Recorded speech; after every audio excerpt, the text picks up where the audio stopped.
Thank you, Kristen. That was quite key. You gave me quite a nice segue there to talking around turning milk or grass into cash, which leads me on to our next speaker, or our next session, which is around our business goals and our financial piece. So I will welcome Paul Bird up to the stage, along with Alan, Jonny, Ian and Judith. But before I do that, I will just quickly give you a quick overview of Paul, because he's very clinical to our operation. It's very short, I promise.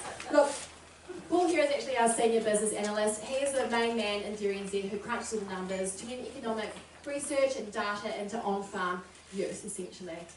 He's been with DairyNZ for a long time. One of the co-founders of Market Measure, which has been going for 2 decades now. Yeah, you wouldn't believe it though, he's got a really good night cream. But Paul is honestly amazing. His skills go all over the world, and we are very thankful to have him here today, alongside with the Armstrong family, to discuss this next session. So thank you, Paul. Right, okay, thank you. Right, hi everybody, and thank you, Leah, for the very, very kind introduction. I think I might need to start working. Great, thank you. Yeah, look, it's a real pleasure for me to be here. I've just really got to know Ian and Judith and Jonny and Alan just over the last couple of months as we've been preparing for this field day, and so it's been a real privilege for me to get to know the family and come down here and be part of their story. You know, and it's a fantastic story. I thought I'll just do a very brief introduction, and if it's okay, I might just get our family in the front just to stand up briefly so people can sort of see you if that's okay. So Ian and Judith, long-standing Taranaki farmers, third generation, and have run a tremendous business. And from what I can see, they love Taranaki. They love people progressing through the industry. They are really passionate about the environment, and they have set up an extremely profitable business. So we'll be hearing from them very soon about some of their journeys. So thank you very much. And I'll just introduce Alan, and then Jonny's going to come up with me. But Alan Godber, who's daughter of Ian and Judith. Alan is actually trained as a management accountant, so had a lot of senior roles in various companies. And some of you might not know, but she actually has a science degree. She said, don't say this, but I'm just going to say it anyway. She has a science degree in maths and physics. And so you've got some serious number crunching ability here. And then I'll just introduce Jonny. So Jonny's going to come up and just sort of talk a little bit at the start. So if you're happy to jump up, Jonny. Jonny is he's a mechanical engineer, done a lot of work in Australia, and he actually specialises in, if I get this quite right, water sort of infrastructure. And so I can imagine when you walked onto a dairy farm and started looking at the sort of effluent of the water, you'd be thinking, oh, I can do that on a post-it note, those calculations. So we've got engineering ability, maths ability, physics. So if anyone tries to sneak any numbers past them, there's absolutely no chance that's going to happen. Jonny, are you happy? You've got some information down on the end of the board here. Would you be happy just to give everybody just a little bit of background about the structure of the two farms? We've got some numbers on the end there, and then just sort of go into a little bit about where the farms are and how they run. Yeah, that'd be great. Yeah. Before I do, maybe I'll just introduce the rest of the team. We've got a great team here on farm, and I think a fair few of the guys are here. So I'll just give them a bit of a shout out.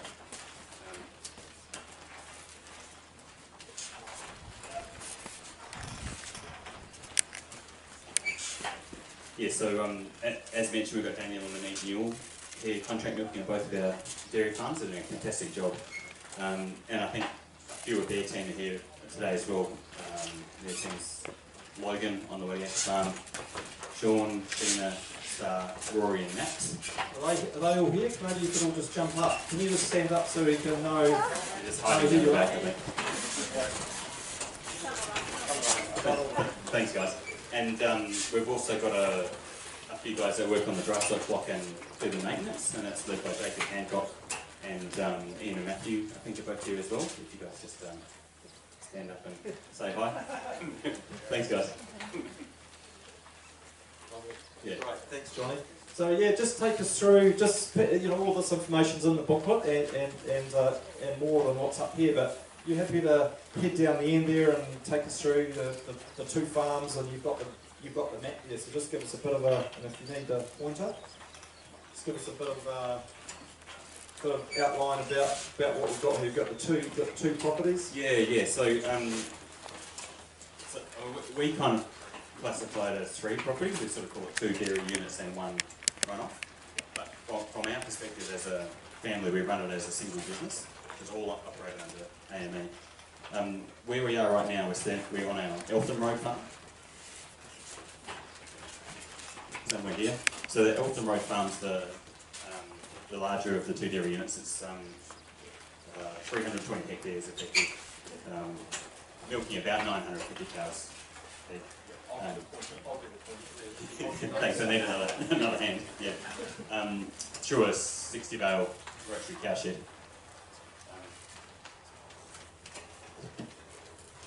Yeah, down on the lower Waiaka Road, we've got a smaller unit there. I think you put on that there 78 hectares, something like that. Milking about 230 cows at peak through a 28 bale rotor flow. Now both farms we run a very similar system, so it's system 3 essentially. You've got similar Kiwi cross cows herd on both farms, which Ian and Judith have been doing the breeding of this for so long. We're in the top 10% BW, doing about 380 kgs per cow.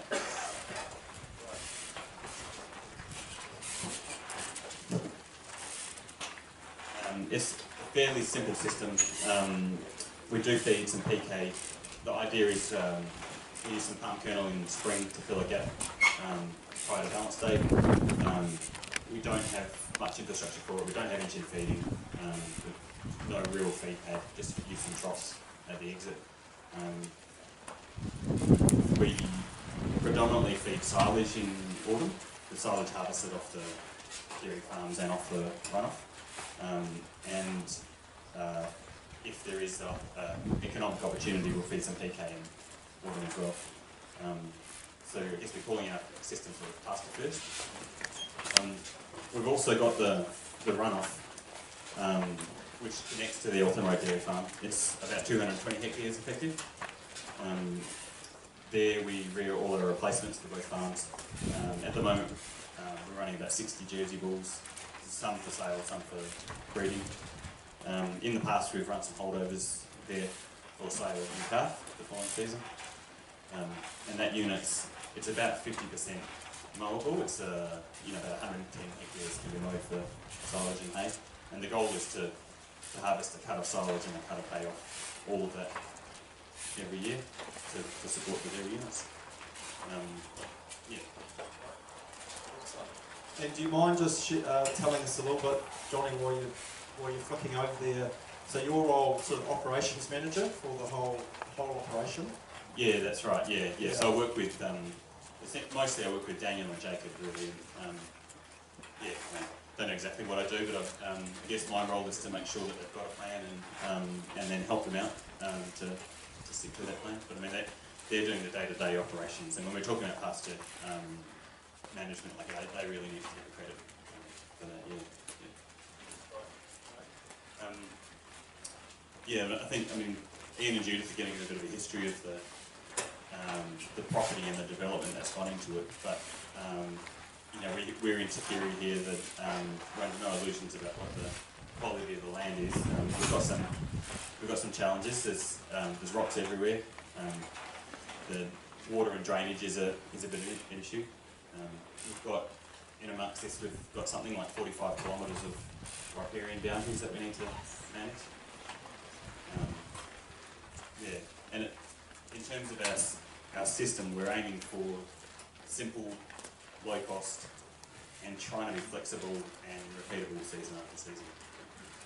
Which is really, it's Ian and Judith's system that they've put in place that we're all sort of following suit and trying to manage. And are you happy just a bit more about your background? So you've come in, you've really got a good grasp of this, you understand the system and you've got that sort of overview. have you always been involved? Like, what's your background and your transition to the role that you've got? Yeah, so I moved to New Zealand in 2017. I probably should have seen it coming that I was going to end up getting involved in this, but I honestly I didn't at the start. But within about 2 years, I was getting involved in the family business. Yeah, and I had a heap to learn, and I still feel like I'm learning a lot. But I love it. I love my job, and I love the business. Yeah, so probably I enjoy the strategic side of it, and yeah, probably relying on the guys a lot for their experience on actually practical farming. Yeah. No, that's great. And we'll have Court now at the end of the session just to ask more questions, and Johnny's going to come back up and talk a little bit more about some of the numbers towards the end of the session. And I probably didn't say at the start, it wasn't as if you just drove down the road and called in and said, oh, can I be sort of part of the family here? You're actually the son-in-law, aren't you? So yeah, that's right. That's my main qualification. There is a connection. Thanks, Johnny. That's great. Okay, so that just gives you a little bit of outline of the structure.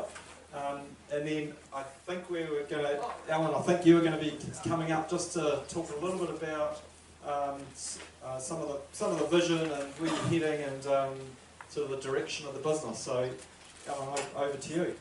Yeah, sure.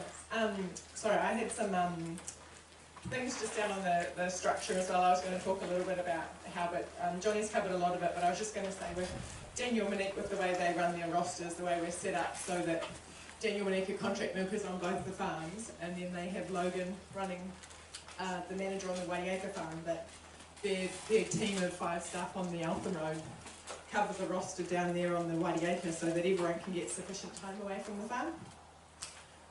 And then alongside that we've got our 3 guys with Jacob as the manager, and they look after the dry stock, the maintenance, and they keep on top of all the machinery, gear and fertiliser across all the 3 farms. And the idea behind having the maintenance guys is it frees Daniel Monique up to focus on what they do best, cows and grass. Johnny's a bit humble, I guess. He says he doesn't really know what he does, but he does work really closely with Daniel and Jacob, and he's the key decision maker for all the farm inputs. And as Johnny and I aren't on farm all the time, we've developed some systems, processes and policies to ensure expectations are clear, such as a health and safety plan, an environment plan that covers management of nutrients, effluent, riparian, water and waste, and a flexible farming system with KPIs and seasonal targets. We conduct regular reviews of these to ensure they're still fit for purpose and not just a document somewhere gathering dust. And then before I get into the goals and visions, I just wanted to give you a little bit of background about how these came about. As you may hear about a little bit today, we're on our succession planning journey, transferring the running of the farm from mum and dad to Johnny and I, and we're not married, it's my sister who's married to Johnny, just to make that clear. Yet with many succession journeys, the retiring generation is still very much hands-on, and until a couple of years ago they still lived on farm. So with more people involved, more opinions and more expectations about the farm, how the farm should be run, we realised it was pretty important to get really clear for all of us on what we wanted the business to look like. Mum and Dad always had a clear picture on their heads of what good farming looked like. And what we've done as a family is talk it through, refine it, write it down, and now we have a document we call our standards and expectations. This includes our vision and goals, and our KPIs, and the detailed KPIs are in your handouts. At the heart of it, our vision is pretty simple. We want Armstrong Farms to be a business that everyone involved can be proud to be part of. Not just us as owners, but our contract milkers, our managers, staff, and family. We want it to be a place that people enjoy coming to, a business that's strong enough to stand on its own feet through tough seasons and low payouts. One of our key goals is running a system that's low cost, efficient and profitable, and one that doesn't rely on us being on farm every day to work. To achieve this, we need to make a big investment in people. We want the people who work here to build their skills, take pride in the place, have a say, and feel like they're part of something, not just turning up for a job. We back this up by having slightly higher staffing levels and do our best to pay a decent hourly rates. We're also really lucky to have contract milkers like Daniel and Monique who share our views on staff. They run a good 5 days on, 2 off roster, and work really hard to make sure the team gets decent time off. We also make an effort to play to people's strengths. Some people are great with stock, some are systems people, some are natural leaders, some are good with machinery or detail. There's no one size fits all, so we try to use people where they're strongest, because that's when people enjoy their work and perform best. Health and safety is another big one for us. We're not perfect, but it's something we take seriously. We work hard to make sure everyone goes home in one piece at the end of the day, and that safety is something we actually practice, not just talk about at meetings. In terms of how this plays out on farm, we keep a few things pretty simple. We like the place to be tidy, well organised, and running smoothly. Not because it needs to be flash, but because a good system makes life easier and work safer. We're pretty proud of the systems we've created for our farms, and if the right opportunity presented itself, we'd be keen to replicate this elsewhere. So in summary, the business we're trying to build is one that's profitable, safe, well run, and a good place to work. Because when people are supported, respected, and enjoy what they do, everything else falls into place. Right, thanks, Emma. I feel like I want to come and work here as well. It's amazing. Yeah, no, that's really nice. And so, can you just, in terms of the vision for the business, can you just tell us a little bit about, is that something that's just always been there, or something you sort of developed recently as a reset, or tell us how you came up with that? So when I came along about 4 years ago, Mum and Dad had a number of documents with a lot of these written down over the time, and one of my jobs was to pull all of these together and make it a bit more cohesive. And like I said, we review these documents every year. We refine, and I think we're at a place now that we're pretty comfortable with how it is. But it's not necessarily new, but it wasn't as clear and concise as it is now. Oh, that's fantastic. Thanks, Alan. Okay, well look, we're now going to ask Ian and Judith to sort of come up onto the stage if you're happy to do that. And we've got some, I guess, going right back to the, I shouldn't say you're going right back to the 30s, but going back to the 30s and taking us through a little bit of a time frame. And I think you're going to do a little bit of a sort of swapping of microphones. So I mean, you might want to maybe even come on this side of the flow here. Judith's got her own mic, so she can sort of shut you down, Ian, if you start going on. But Ian, over to you just to tell us a little bit about the background of the story. Thank you. Okay, thanks for that. And I might look like I come from the 1930s. What's up, mate? No, you don't. Okay. So welcome to our place. My apologies for the scrap heap behind, and I'm happy to show you the cause for it if you want to see me later. My maternal grandparents came here. They arrived in the area in the early 1930s in the middle of what is the Great Depression. They'd been 50-50 share milking at Stony Oaks near Kaimata. Money was scarce, and they had the choice of purchasing a property near Pihama, the property now owned by Barry and Bernadette Gopeth, or on the Waitieka Road. The smaller of the properties were now farming. The Pihama property was beyond their financial reach, so they bought the Waitieka Road farm, and this farm was rough. The soil's naturally low fertility, with poor drainage on an iron pan. I don't know how many cows they actually drove from Stony Oaks, but in 1945 I know they had 87. The farm was a challenge. Extensive drainage was carried out with hand-dug drains, piped with rock. They were split and placed to form a channel, then filled to just below the surface with rock, all done by hand. A lot of cropping was also carried out, and vast amounts of sown were hand-picked from the pastures, and either placed in the drains or stacked in large rows along the side of the paddocks. They were frugal, and they did very well financially, and were able to help other family members purchase their own farms. My parents arrived in 1957, initially working for wages, then 50-50, and eventually buying the property. My father was an electrician with no farming experience whatsoever, but very good mechanically. They continued the work improving the farm with more drainage, subdivision, water reticulation, pasture improvement, and with the introduction of artificial breeding genetics. Stock water was also a problem, with the only reliable source being a bore. This water was quite acidic, rotting brass fittings, and very high in iron, limiting production and leaving dirty brown stains wherever it was used. My father built an aerator and sand filtration system, which was quite innovative at the time, improving the water quality and raising production. He also built what I believe to be the third herringbone in Taranaki, replacing a very old and tired walk-through cow shed. In 1965, my father purchased a 32-hectare runoff just up the road here at Te Kere. And I use the words my father deliberately, as he arrived home from the clearing sale and told my mother, by the way, I've purchased a farm. And she wasn't very impressed, but it was cheap, very cheap and very run down. And this was subjected to the same development regime as the property they owned. Ian and I were living and working in Hamilton at that time, but planned to come to Opunaki area to farm with his parents, John and Olive Armstrong, after we had completed study and some overseas travel and before having children. Ian had been made a partner with his parents from his 21st birthday on the farm. We'd been looking for a farm near to the Waitiaka Road farm to enable equipment and manpower to be shared. In 1979, we purchased the initial 96-hectare block here from John and Maureen Hickey.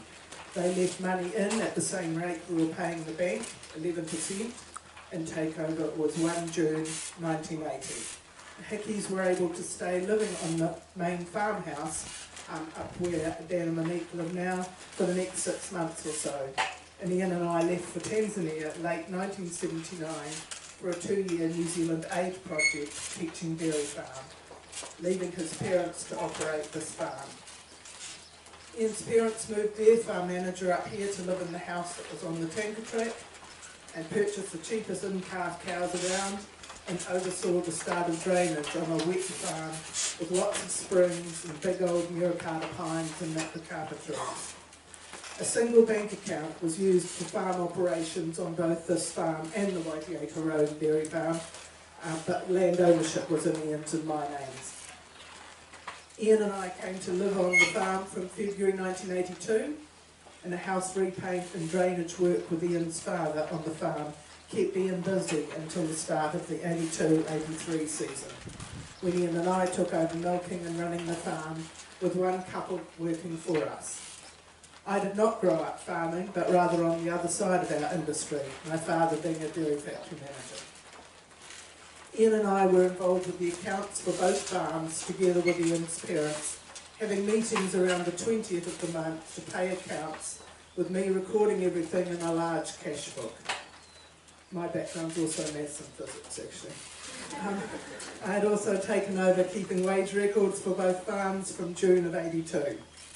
Ian and I milked for 2 seasons in the 12 extended 14-a-side herringbone under where the fire was there, before we began to build a 28-bale rotary. Ian and his father were involved with that construction, which is where the current bobby calf feeding shed is by the cow shed up on the hill there.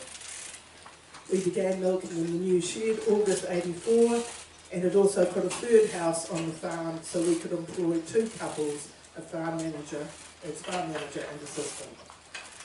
In 1986, my father died.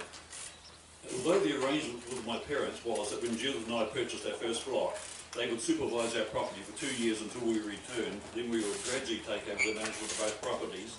His passing was somewhat unexpected.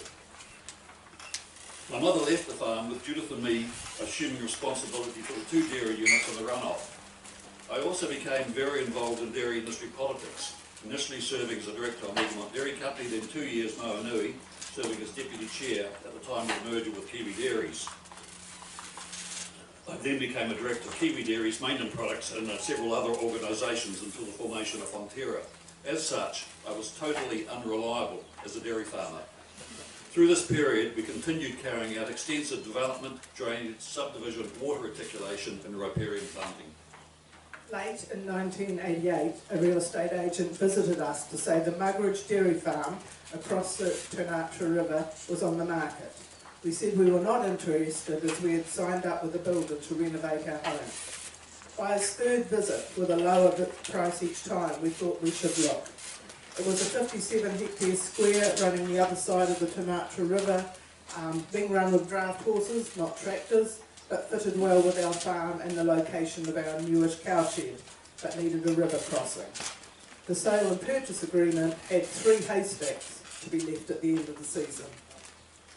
By now we were operating both farms with 2 couples each, with each shed needing 2 milkers. We had a full-timer and a part-timer with each couple, so both partners could milk to allow time off alternate weekends and a week's holiday.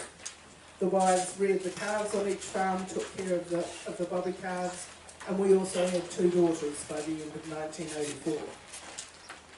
We did all our own fertiliser spreading, haymaking with small bales, silage making, with all the staff as part of the team to help. Total milk solids up here for 92-93 was 90,460, and by 96-97 season we were up over 122,000 kilograms. And then in 1999 we've listed it as 2,000 here, but that's my error apparently. An opportunity came to purchase across Eltham-Rodia 132 hectare from Rita Johns. It needed a 60 bale rotary plus an underpass, and construction of both of these had begun before takeover on 31 May 1999. Beginning using the new cow shed from August 99, producing just under 200,000 kilogram milk solids from 650 cows that season, and the following season it went up to 223,000 kilograms of milk solids under Tony and Loie Penwarden's management. As Ian said, he was away a lot as a dairy company director during these years, but through to the formation of Fonterra, so we changed from employing farm managers to contract milkers, with the contractors on this farm employing their own staff. The 296 hectare West Coast lease property was not exactly expected. We had been looking for a larger runoff property for some time, going as far as European Lock. The 32 hectare runoff that we had at that stage was too small for our replacements, and we were having issues with the replacements grazing off the farm. The day we were about to sign up for a smaller block, quite close to us, which is actually being auctioned again right now, I received a phone call from an agent advising that a neighbouring farm was about to come on the market.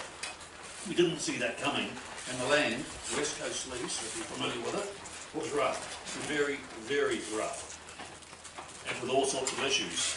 However, it had the advantage of being right on our boundary and easily assimilated into the dairy unit, so that with development we could milk on some of it until the distance from the shed became a limiting factor.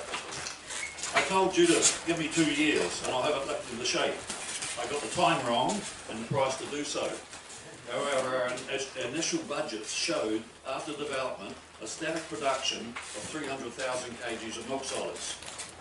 We are currently producing around 370, although after many kilometres of drainage and other development.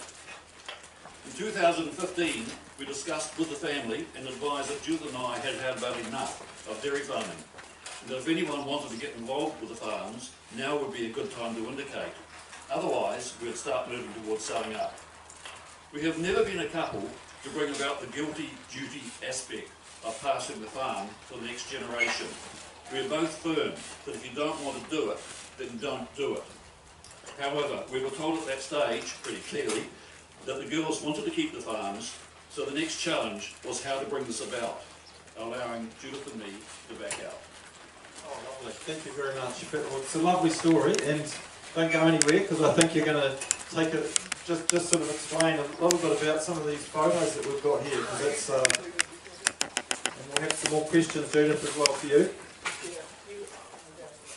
Well, just very briefly, we had some pretty old photos actually supplied, the top ones by Rowan Canby, who was here today, some of them, and some taken, or this one taken by myself, just over there. And so you can see the before and after, so you get a pretty fair idea as to what we were coming into. We didn't have a lot of money when we purchased this property, the initial one, and so we paid the price. It was a pretty run-down property, and that's indicative of large parts of the farm at that stage. And it is a high maintenance country, as Johnny has said. We have drainage, subsurface drainage is a major factor, and iron ochre in these drains is also a major factor. If you're not familiar with iron ochre, basically, well, Ant probably explained it better than me, but ferrous oxide in the soil, which when becomes exposed to oxygen, becomes ferric and precipitates out and blocks your drains up. You've got to go around and water blast them and keep the things clear pretty much each year. And so it's quite a major job on this farm to do that every year. I just think it's fantastic to see. You know, we drive around Taranaki now, and we see the bottom pictures, and a lot of us just won't realise the work that's gone in, the hard work with shovels and spades and wheelbarrows almost to get the land into that sort of form. So I think great for the younger people coming through to be thankful that you did a lot of that work. So it's fantastic to see. Actually, it was a baby in the front pack, but not Ellen, Paula, and me driving the tractor very slowly while people hand-pick rocks out here. Oh no, that's lovely. Well, thank you very much, and we'll have you back up with a few questions at the end. So thank you very much. So we're just going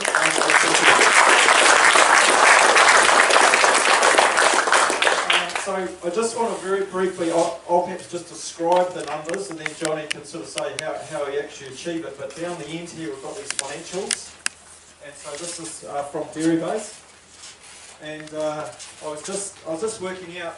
Coming down here, we've got here is we've got the Eltham Road Farm 3-year average versus the Taranaki 3-year average. So we've just taken 3 years in a row and average the figures.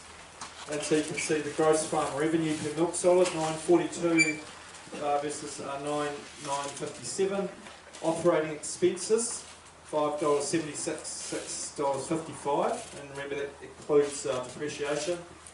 Giving an operating profit of $3.66 versus $3.02, and a significant difference in profit per hectare, and then also return on assets 6.6 versus the 5%. And I just did a quick calculation that difference in profits 64 cents per milk solid, and I always think it doesn't sound much, but if you multiply that by the hectares and you multiply it by 3 years, that's $700,000. So you've sort of got a few cents actually is $700,000 difference, and then you start multiplying that up over 5 or 10 or 20 years, you're talking millions and millions of dollars of difference if you can lift profitability, which is happening on this farm. And then we've got the Waitaki farm, again the same difference. This is just the 24-25 season, and that's achieving a 7.9% versus a 5.4% for that season. And so Jonny, and then down here we've got all the itemised breakdown of costs. Eltham Road's the blue column, Waitaki Road's the green, and then the Taranaki benchmark's the orange. And so Jonny, just from your overall comments about the farm system and business performance, would you like to make any comments about these figures and how you achieve that? Yeah, probably if I can start with the difference between the Eltham Road and the Waitaki Road, why the figures are presented like this. But this is actually our first year on DairyBase. We have our own figures. We use Farm Focus and do cash flows very regularly, but never use DairyBase. These ones that we're presenting here are a combination of our figures and Daniel Lynette's. So I guess it gets compared to owner-operator, because they can combine us and the contract milker. And Daniel and Nick have only been with us on the Waitaki Road farm for 1 year, so that's why we've been 3 years on the Eltham Road and 1 year on the Waitaki Road. So looking at the two, one thing I found quite interesting is they're actually very consistent. I know they probably don't look at it there, but it's really just what that 1 year was like. So the Eltham Road results in that same year were very, very similar. Yeah, so given that's the first year, it's probably spend a bit of time trying to get my head around actually what the figures are showing. An interesting thing for me, the production in kilograms per hectare for us is average. There's nothing particularly special about that. Our revenue, gross farm revenue, dollars per kilogram milk sold is fairly average as well. But our operating expenses from the DairyBase results were just on that lower quartile, and I think that's probably what's helping us, because the profit per hectare is just on that upper quartile, and so I'm taking from that our lower operating cost is sort of what's driving that profit. Another thing, so before I move on to the detail, another thing I sort of noticed was really just the consistency that we had with the benchmarking. You know, every year was different, and the raw dollar values were different.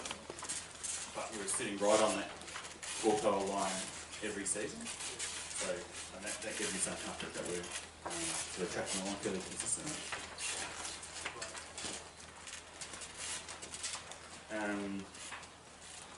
Yeah, if I sort of look at some of the details there, for the ones that I pulled out of that, I probably should speak to the labour. I think I sort of mentioned it as well. We know our labour's high. I don't know that there's that many farm owners with contract milkers that have got their own team as well, and that's just sort of part of it. That's just our approach. Part of it is just to make sure we keep the standards high across the farm, but also it's really not our driver isn't to save money on labour. The big one there that where we are saving money is just the supplement, and I think that's the runoff gets combined with the system that we're doing. A lot of our imported feed here comes off our runoff in the form of pit silage, mostly in hay for winter, and that must be fed into the lower costs. The other one I sort of highlighted was fertiliser being high. I'm relatively comfortable with that. You know, we want to make sure we're keeping up with the maintenance fertiliser, and we do use nitrogen strategically. We've got another session a bit later to talk about that. But the thing for me there is knowing that a fertiliser is sort of higher than average. I want to make sure we're getting the most out of it.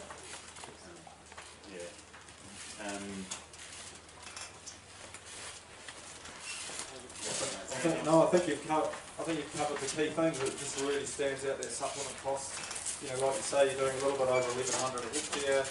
Your cow production's a little bit under 400, but you know you've got a high pasture system, and you just see it in the bar. That supplement bar, that's really where you're making it. Not you know, the others aren't huge standouts, but that's really your big one, your farm system you've chosen to run. Yeah. Now, I could sort of talk to that farm system a little bit.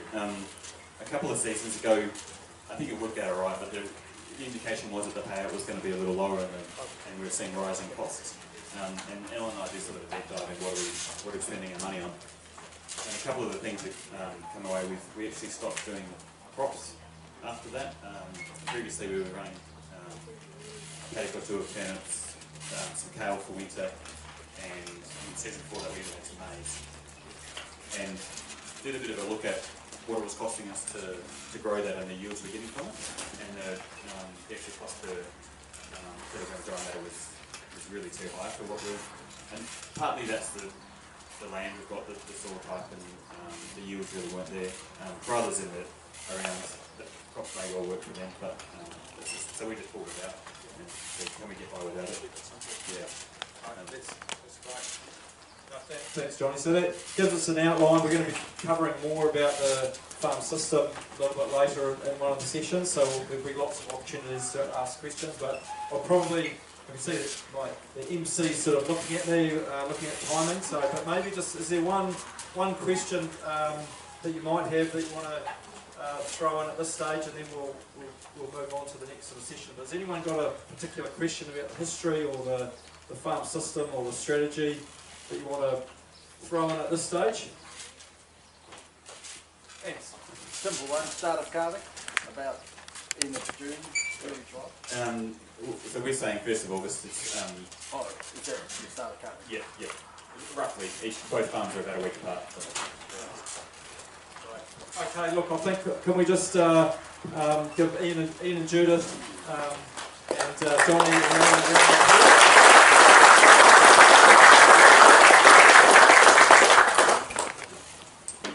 Awesome. Thank you, Paul and family. That vision statement, though, a business that all can be proud to be a part of, and I think you guys have absolutely nailed it, and obviously with the conversations that we've had over the last several months, I know that you've definitely achieved this, so well done, and thank you very much for opening the farm up to us to see today.